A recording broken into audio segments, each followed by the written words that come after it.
Alright guys, a pleasant good afternoon, good morning, good evening sa inyong lahat. Meron tayong reaction TV ni Rob Trip dito kay President Bongbong Marcos. President's reports on the ASEAN Summit and related summits.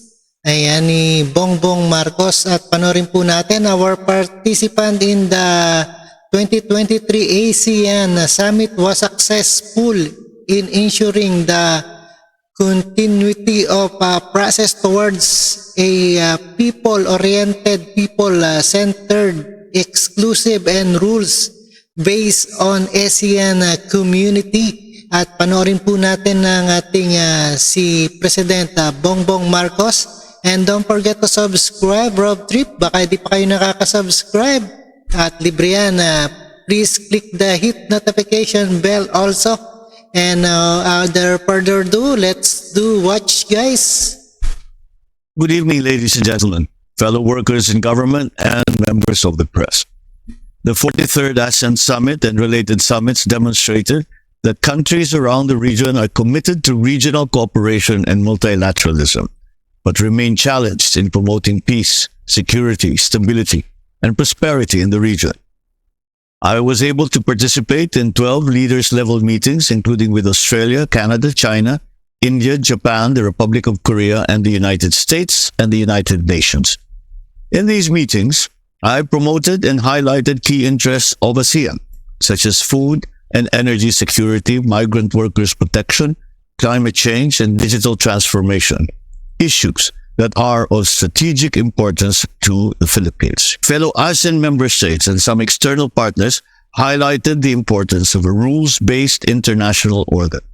They also maintained that ASEAN is a competitive and integrated regional economy underpinned by the principle of centrality. The Philippines championed efforts to immediately operationalize guidelines in protecting migrant workers and family members in crisis situations, as well as combating trafficking in persons. I participated in the ASEAN Plus 3 Summit with ASEAN member states and China, Japan, and the Republic of Korea, where we discussed areas of cooperation such as food security, climate change, the digital economy, amongst other things. I also attended the East Asia Summit, which is the premier leaders-led forum on broad, strategic, political, and economic issues of common interest and concern. We discussed regional and international issues, during which I emphasized the importance of a rules-based international order, especially in the disputes in the South China Sea, inasmuch as they affect not only our nation, but the entire region. I reaffirmed that the Philippines is committed to the peaceful resolution of disputes and called on all countries to continue upholding freedom of navigation and overflight in the South China Sea. This in accordance with international law, including the 1982 UNCLOS. We urged all parties to exercise self-restraint and refrain from unilateral and assertive activities that could increase tensions and lead to misunderstandings and miscalculations in the South China Sea. We also discussed significant regional and global issues, including the situation in Myanmar, the denuclearization of the Korean Peninsula, and the conflict in Ukraine, amongst other crisis areas. I met on a bilateral level the leaders of Cambodia, Canada, Cook Islands, India, Republic of Korea, and Vietnam, as well as with the president of the World Bank Group, where we had a robust and candid and very productive discussion. I also held informal talks with the Japanese Prime Minister Fumio Kishida and U.S. Vice President Kamala Harris on strengthening cooperation in key areas of mutual interest. On the sidelines of the summit, I met with top executives of select Indonesian companies who are looking at the Philippines to further expand their presence. We come home with $22 million in investment commitments in areas crucial for our economic recovery efforts, such as agriculture and digital economy. I met again with one company which I had dialogues with during my state visit to Indonesia last year, and they updated us on the progress of their investment commitment.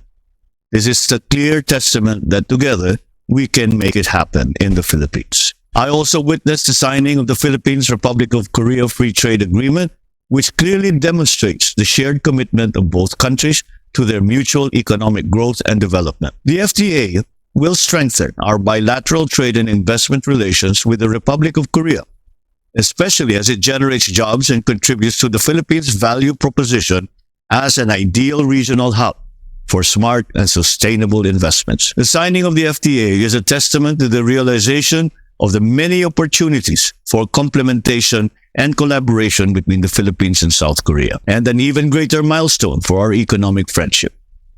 Finally, following consultations among ASEAN member states, I am pleased to announce that the Philippines will chair ASEAN in 2026 instead of 2027. As a founding member of ASEAN, we stepped up to this role to ensure the continuity of our progress towards a people-oriented, people-centered, inclusive, rules-based ASEAN community. I thank our gracious host, and I congratulate President Widodo for his very able stewardship as chair of ASEAN this year, and for making ASEAN as important as it ever has been. I also thank them for their very warm hospitality to the Philippine delegation, and I look forward to the able leadership of Lao PDR when they host ASEAN in 2024. Maraming salamat at magandang gabi po. Alright guys, ayan ang ating President Bongbong Marcos at napanood po natin ang kanyang mensahe dito sa ASEAN Summit, related summits. At maraming salamat sa inyong lahat and keep safe and healthy. Peace out.